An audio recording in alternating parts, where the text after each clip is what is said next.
up guys, here's Claudio from Visualmodo WordPress themes, and in today's video we're gonna learn how to create outline effects into images like this one, for example. Okay, so how to start with an image just like this and finish with an image just like this.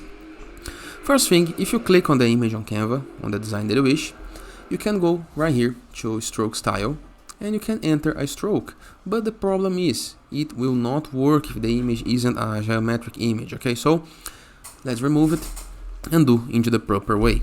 Click on the image, then go to edit, scroll down until you find the option shadows and click on see all.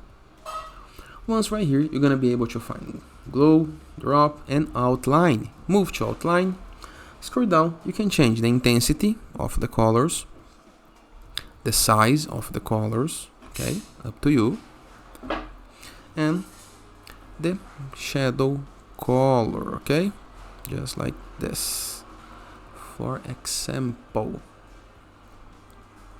And here is the final result. Simple, right? And it is. Hope you guys enjoyed this video. Feel free to use the comment section below in the case that you have any question, and I'll see you guys tomorrow. All the best!